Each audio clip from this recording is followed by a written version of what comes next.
Bismillah. Assalamualaikum warahmatullahi wabarakatuh. Innal hamdalillah nasta'inuhu wa nastaghfiruh wa na'udzu bihi min shururi anfusina wa min sayyiati a'malina. May yahdihillahu fala mudilla lahu wa may yudlil fala hadiya lahu. Asyhadu an la ilaha illallah wahdahu la syarika lahu wa asyhadu anna Muhammadan 'abduhu wa rasuluhul karim. Allahumma salli wa sallim ala nabiyyina wa sayyidina al-Mustafa Muhammadin wa ala alihi wa ashabihi ajma'in. Amma ba'd. Rabbi shrah li sadri wa yassir li amri wa hlul 'uqdatam min lisani yafqahu qawli.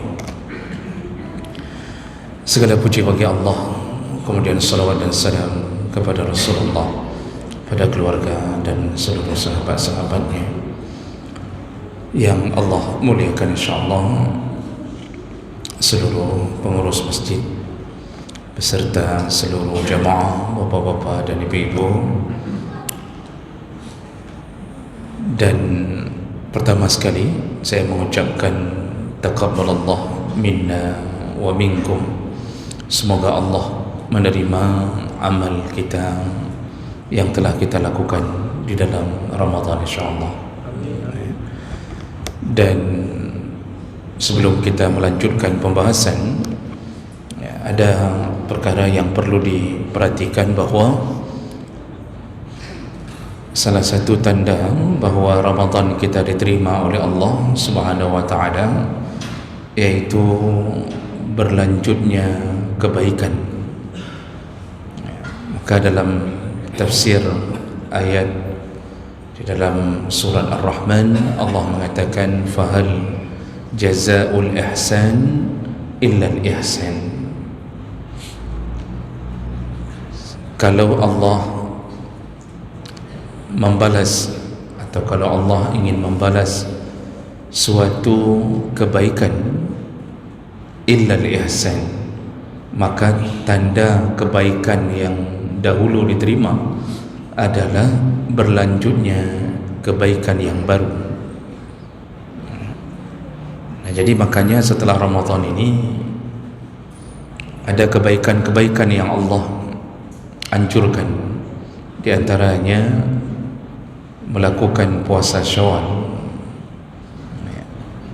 Jadi barang siapa yang bersemangat untuk menambahi 6 hari di bulan Syawal, maka itu menjadi tanda bahawa Ramadannya diterima oleh Allah.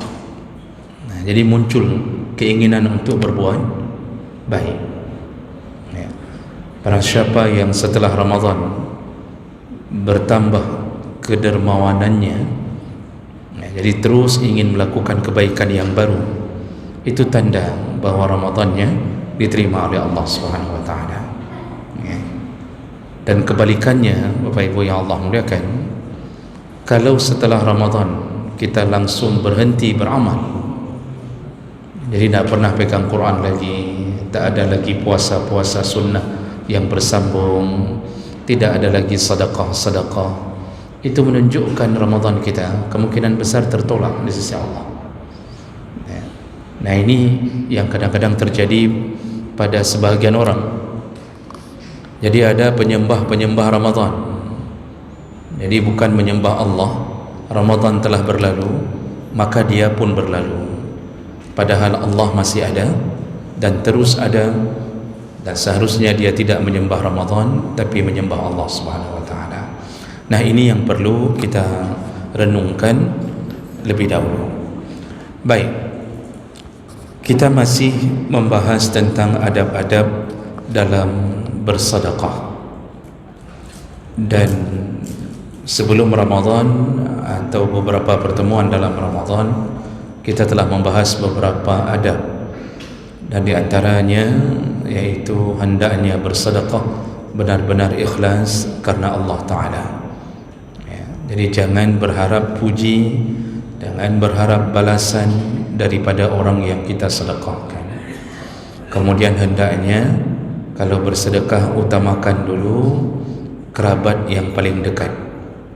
Dan di antara orang yang punya hubungan dengan kita yang paling utama kita sedekahkan, yaitu orang tua kita sendiri. Jadi sedekahlah lebih dahulu kepada kedua orang tua. Walaupun kedua orang tua kita mampu, kaya raya, tapi itu tidak menghalangi kita untuk memberi sedekah. Karena orang tua tidak melihat jumlah, tapi melihat apakah anaknya mengingatnya atau tidak. Kemudian barulah beralih kepada kerabat-kerabat yang lain. Kemudian terus sampai kepada fakir, miskin, anak yatim dan seterusnya. Nah, jadi prioritas itu perlu diperhatikan. Jadi jangan sampai kita memberi kepada orang yang tidak punya hubungan kerabat terlalu banyak, terlalu sering, sedangkan kepada saudara sendiri tidak pernah diberi. Itu sudah salah memprioritaskan sedekah. Kemudian juga kita sudah bahas bahawa di antara adab bersedekah jangan mengungkit-ungkit sedekah. Jadi kalau sudah memberi, lupakan, maka Allah tidak akan melupakannya. Ada kalanya kita berusaha melupakan, tapi syaitan kadang-kadang mencoba mengungkit dengan mengingatkan kita. Dan kebiasaannya kita mulai mengungkit ketika kita marah kepada orang yang kita pernah beri sedekah. Jadi kita mulai mengatakan, "Puhana dingat kah haroji, so yang tolong kah?" Kita sudah mulai itu. Itu salah satu tipu daya syaitan. Jadi kita rencana tidak mengungkitnya, tapi ketika kita mulai tersinggung karena mungkin dia kurang menghargai kita, itu menunjukkan kita masih berharap pada dirinya, tidak semata-mata berharap dari Allah. Maka keluar kalimat, "Apa engkau tak ingat siapa yang dulu menyekolahkan engkau, siapa yang memelihara engkau, so yang bibu kekah, so yang nyo, so yang jih." Begitu kalimat keluar. Itu yang model begitu. Hati-hati, terhapuslah semua pahala yang pernah dia berikan. Jadi pahala sedekah yang dia berikan terhapus semuanya kalau itu terjadi. Kemudian juga di antara adab yang sudah kita bahas, yaitu jangan menyakiti orang yang kita beri. Sudah beri, jangan sakiti. Jangan keluarkan kalimat yang membuat perasaannya terluka. Jangan rendahkan dia, jangan remehkan, jangan usir. Kalau beri, beri saja. Walaupun kita mungkin tak senang, diam, dan jangan biarkan hati kita membuat sebuah pergerakan yang menyebabkan pahala kita terhapus. Kemudian jangan memamer-mamerkan sedekah, membangga-banggakan, meriakannya. Nah, ini kita sudah jelaskan, bagaikan Safwan, bagaikan batu licin alaihi turab. Ini permisalan dari Allah Subhanahu wa taala. Orang yang suka memamerkan sedekahnya, maka sedekahnya bagaikan batu licin alaihi turab, yang diletakkan pasir, fa asabahu wabilun, lalu turunlah hujan lebat, kemudian dihapus, disapu bersih pasir yang ada di atas batu licin tersebut. Allah ingin beritahu orang yang membangga-banggakan sedekahnya, memamer-mamerkan sedekahnya, ada kecenderungan dia senang kalau dipuji orang, dan dia tersinggung kalau tak dipuji orang. Allah akan sapu bersih pahalanya. Jadi tidak tersisa, bagaikan tidak tersisa pasir yang disapu oleh hujan lebat di atas batu. Begitulah meruginya orang yang membangga-banggakan sedekahnya. Baik, kita lanjutkan. Ayat juga ada yang sudah kita bahas, saya ingatkan kembali karena sudah lama kita tak bertemu. Lalu kemudian juga kalau kita bersedekah, hendaknya bersedekahlah dengan sesuatu yang paling kita cintai. Maksudnya apa yang kita senang itu yang disedekahkan. Ini kita sudah bahas dalam Ramadan. Kecenderungan kita kadang-kadang kita memberi ke orang sesuatu yang kita sendiri pun tidak suka, sehingga Allah menyindir di dalam Al-Quran. wala tayammamul khabisa minhu tunfiqun walastum biakhizi illa an tu'midu fihi. Janganlah engkau memberikan sedekah yang khabis, yang buruk, yang engkau sendiri pun memicingkan mata melihatnya. Jadi engkau sendiri pun tak suka, tapi itu pula yang engkau sedekahkan. Nah, itu tidak mendapatkan apapun dari Allah.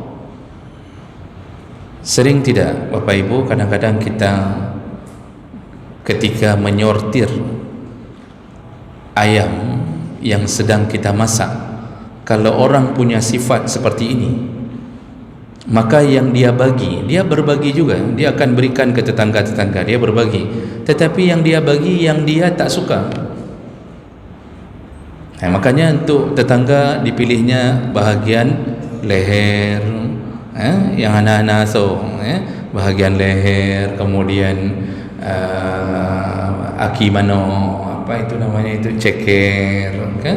Nah, kemudian ujung sayap, bukan sayap, ujung sayap, yang mencincu becut itu kan, yang berujung sedikit, itu diberi. Jadi kalau ditanya sama anaknya, mama itu tidak suka, mama tidak suka itu, kita kasih ke orang aja. Begitu model sedekah. Allah katakan kamu pun memicingkan matamu, tapi itu pula yang kau berikan ke orang lain. Kalau kita pulang dari Banda Aceh, kita beli adik Kak Ana. Mudah-mudahan ini didengarkan sama Kak Ana, jadi bisa ditandai, bisa saya dapat diskon dengan endorsement ini. Jadi misalnya kita beli adik Kak Ana, yang tepung satu, yang ubi satu, tapi ternyata ada satu yang sudah mulai agak mungkin kurang menarik, atau bisa saja mulai agak-agak mungkin kalemi-lemi, leki-leki, begitu kan Pak, sudah mulai lengket-lengket. Itu pula yang kita beri ke orang. Kita beri ke orang, ini aja kasih ke tetangga, ini udah lengket-lengket, ini kayak mau basi ni. Itu pula yang kita beri. Ini sedekah yang tidak akan berpahala, bahkan menimbulkan kebencian Allah Subhanahu wa taala. Kalau baju untuk kita beli yang mahal-mahal, tapi baju untuk anak yatim kita cari yang serba 35.000. Kita tidak mau, kita dalam hati kita diganggu syaitan dengan mengatakan, tu apa mahal-mahal sekali, yang 55.000 mentang menyoka anak amit kasin ka cukup tenang awaknya. Begitu cara kita berfikir. Kita beli, kita sedekahkan, tapi yang kita beri, yang kita pun kadang-kadang tak suka untuk memakainya. Nah, ini patut diwaspadai. Kenapa? Allah menyebutkan lan tanalul birra hatta tunfiqu mimma tuhibbun. Engkau tidak akan menerima kebaikan sempurna dari Allah sampai engkau memberi apa yang paling engkau cintai. Jadi jemaah melakukan Allah, itu pelajaran-pelajaran kita di pertemuan-pertemuan kita sebelumnya. Mudah-mudahan dengan mengulangnya bisa mengingatkan kita kembali. Baik, berikutnya ada dalam bersedekah, yaitu alla yara al-mutasaddiq li nafsihi minnah. Janganlah seorang yang bersedekah merasa dirinya adalah penolong. Janganlah orang yang bersedekah merasa bahawa dirinya lah yang telah menolong si fakir atau orang yang dia sedekahkan. Nah, ada salah satu kebiasaan yang kadang-kadang tidak tersadari oleh orang yang bersedekah. Setelah bersedekah, dia merasa dialah sebagai orang yang diharap-harapkan, orang yang telah membebaskan kesulitan fakir dan miskin. Dia merasa dirinya lah yang menjadi pahlawan bagi seseorang. Lalu mulailah terselip di hatinya, menyohanalung oleh kiban, kalau saya tidak ada, tak kayak mana nasib orang itu. Lalu kita mulai memandang bahawa si miskin ini orang yang membutuhkan kita, dan kita adalah orang yang dibutuhkan. Ini penyakit hati. Kita mungkin tak sadar. Kita melihat dengan kacamata, ya, kacamata kuda. Jadi kita lihat orang lain itu semuanya butuh kita, dan kitalah orang yang terbaik di antara mereka. Setiap kita mulai memberi sedekah, yang terbayang dalam kepala kita bahawa saya datang untuk menolong mereka, saya datang untuk membebaskan mereka dari kemiskinannya, kesulitannya. Lalu kita mulai merasa sangat tersanjung, bahkan mulai memuji-muji diri. Ada penyakit ujub namanya, bangga terhadap diri sendiri, ya. Apalagi ketika fakir miskin itu mereka mengatakan bahawa terima kasih, Masya Allah, kok nampak Masya Allah baik sekali bapak ni, kalau tidak ada bapak entah bagaimana kami di sini, mungkin kami nak makan segala macam. Oh Masya Allah. Di situ kita merasa kitalah orang yang menjadi pembebas dari semua kegelisahan mereka. Ini masuk kategori yang harus diwaspadai dalam bersedekah. Bapak Ibu yang Allah muliakan, penyakit hati ini, yaitu merasa dibutuhkan, merasa menjadi penolong, itu perlu dihindari dengan alasan yang pertama, yang memberikan kita kekuasaan untuk mempunyai harta sehingga kita bisa menolong orang adalah Allah, bukan usaha kita. Jadi pikirkan lebih dahulu bahawa kemampuan kita untuk memberi sedekah itu bukan karena kita yang mampu mendapatkannya, tetapi harta yang kita beri adalah dari Allah. Jadi kan katanya yang dulu enggak, Allah sedang men-setting kita ini diberikan harta oleh Allah. Maka kan Allah mengatakan wa anfiqu mimma razaqnakum, infakkanlah harta dari apa yang ku beri kepadamu. Allah membuat garis, itu harta yang engkau infakkan itu razaqnakum, kami yang beri, bukan engkau yang mencarinya. Karena manusia ini kalau Allah tak beri, walaupun dia berusaha sekuat tenaga, tidak akan sampai rezeki itu kepadanya. Seandainya, kata Nabi SAW, lau ijtama'atil insu wal jinnu, seandainya berkumpul jin dan manusia, ala ayyan fa'uk, mereka berkumpul dan merencanakan untuk memberi manfaat kepadamu, maka apa yang terjadi? Tidak akan datang manfaat itu kepadamu kecuali dengan izin Allah Subhanahu wa taala. Jadi kita ni kadang-kadang lupa Pak, bahawa yang beri itu Allah.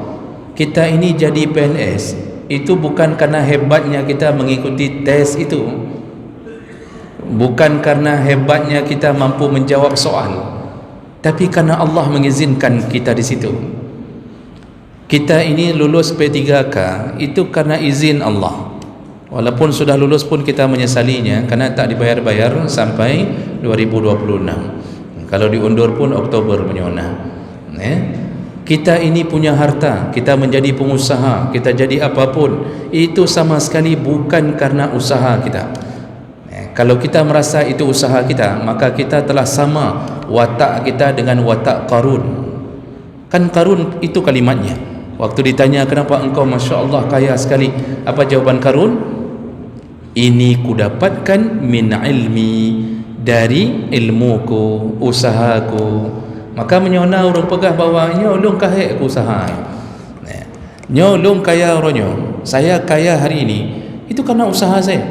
Dulu saya pedagang asongan, dulu saya kerja ini kerja itu, alhamdulillah karena usaha saya begitu kerasnya sehingga saya hari ini sudah menjadi begini. Itu kalimat Qarun, kalimat yang dianjurkan Nabi Sulaiman ketika ditanya kenapa engkau diberi kekayaan, kenapa engkau bisa kaya begini, apa jawabannya?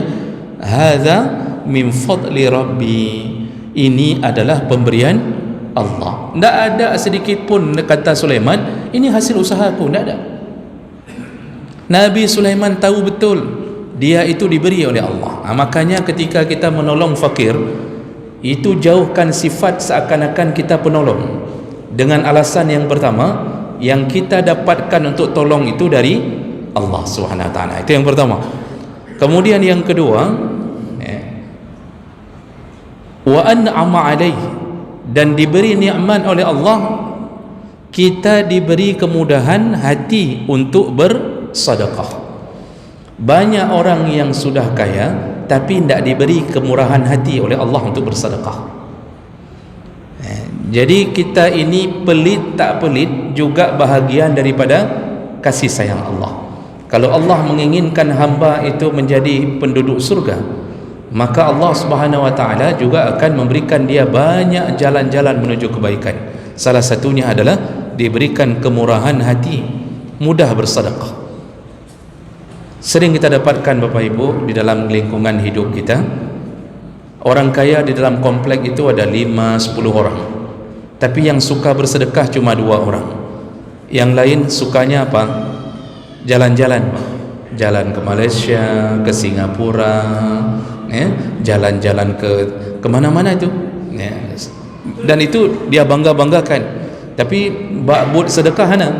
Nah, pertanyaannya, kenapa yang 2 orang itu modelnya sama, kayanya sama, rumah sama besar, kenapa yang 2 orang itu mudah bersedekah? An'ama alaih, Allah memberikan nikmat kepadanya, yaitu dimurahkan hatinya untuk bersedekah. Maka yang kedua, jangan merasa diri jadi penolong, karena sifat kita pada dasarnya kita semua punya kecenderungan mencintai harta, Pak. Kan kita semua, Allah sebutkan wa yuhibbunal mala hubban jamma. Manusia itu sangat mencintai harta. Bahkan kalau diberikan 1 gunung emas, dia tetap akan mencari gunung emas kedua. Apa kurangnya itu menteri-menteri dengan gaji puluhan juta? Apa kurangnya? Tak ada kurangnya. Tapi Masya Allah, apakah mereka berhenti? Tidak, Pak. Korupsi lagi. Uang sudah penuh, tapi tetap korupsi. Kecenderungan kita mencintai harta kuat sekali. Makanya tak semua orang diberi oleh Allah kemurahan hati untuk bersedekah. Maka ketika kita menolong orang, jangan merasa kita sudah baik, jangan merasa saya ini adalah orang yang Allah kirimkan untukmu dan sayalah penolongmu. Tapi pikirkanlah, kalau Allah tidak beri kemurahan hati itu, mungkin kita ini tidak dapat jalan-jalan menuju ke situ. Dan kemudian wa khallasahu min syuhin nafs. Yang ketiga, kenapa kita tidak boleh punya perasaan kita penolong? Yang ketiga adalah Allah lah yang telah menghindarkan kita dari penyakit pelit, syuh. Allah yang bisa menghindarkan kita dari penyakit pelit. Jadi kalau Allah tidak menghindarkan itu, kita bisa saja termasuk golongan orang-orang yang susah bersedekah. Yang keempat, kenapa kita harus merasa diri bahwa kita bukan penolong? Bapak Ibu, yang harus difahami, yang keempat, kita sebenarnya lebih membutuhkan mereka, yaitu fakir dan miskin, daripada mereka membutuhkan kita. Jadi jangan pikir kita yang menolong mereka, sebenarnya kitalah yang ditolong oleh mereka. Kalau tak ada fakir dan miskin, ini orang kaya tidak tahu cara masuk surga melalui hartanya. Makanya Nabi SAW, hadis dari Mus'ab bin Sa'ad, qala ra'a Sa'ad radhiyallahu anhu anna lahu fadlan ala man dunah. Jadi kata Rasulullah, dalam hadis ini ada seorang sahabat, yaitu Sa'ad bin Abi Waqqas, dia merasa bahwa dia telah mendapatkan kelebihan dari orang-orang lain. Maksudnya dia merasa diri lebih daripada orang-orang fakir dan miskin. Lalu Nabi mengingatkan dia, faqala Nabi sallallahu alaihi wasallam, hal tunsarun wa turzaqun illa bi du'afaikum. Kata Rasulullah, wahai para sahabat, kalian ini masih ditolong Allah dan kalian ini masih diberi rezeki oleh Allah, itu karena adanya orang-orang lemah di antara kalian. Jadi yang ditolong itu kita dengan keberadaan fakir dan miskin. Jadi jangan merasa kita pula yang menolong mereka. Kalau tak ada mereka, kita tak tahu bagaimana cara Allah akan membuat kita bisa bahagia. Tapi karena keberadaan fakir-fakir miskin, itulah yang membuat kita kadang-kadang diberkahi Allah. Makanya dalam hadis yang lain, Rasulullah sallallahu alaihi wasallam menyebutkan, innama yansurullah hadhihi al-ummah bidha'ifiha bida'watihim wa salatihim wa ikhlasihim. Kata Rasulullah, umat ini ditolong oleh Allah karena adanya orang-orang fakir miskin di antara mereka, dan keberadaan mereka lah yang membuat Allah menerima doa-doa, dan keberadaan mereka lah yang membuat Allah Subhanahu wa taala menerima, memberikan keberkahan. Kenapa Pak? Doa mereka, salat mereka, keikhlasan mereka, itulah yang Allah terima. Kita mungkin Pak, kalau kita berdoa, kalau orang kaya berdoa, itu mungkin banyak penghalangnya. Tapi kalau orang miskin yang berdoa, ketika kita memberikan sesuatu kepada mereka, lalu mereka meneteskan air mata dan mulai mengucapkan, ya Allah, tolong bapaknya, ya Allah, ya Allah, ya, tolonglah bapak itu yang telah menolong kami, ya Allah, tambahkan rezekinya. Doa mereka lah yang membuat kita sebenarnya masih ditolong Allah. Nah, jadi kuncinya apa? Adab dalam bersedekah, jangan merasa menjadi penolong, menyujuk, kejut. Sudah, tidak usah merasa kaingan sampai kita mengatakannya kaingan kaingannya nyo solong kaduri ka dek menyon dek kadruk waten untuk kapilih dong. Jadi jangan membuat mereka itu berada di posisi yang seakan-akan orang yang tergantung, terikat kepada kita. Nah, ini di antara adab yang kadang-kadang orang tidak menyadarinya, ya.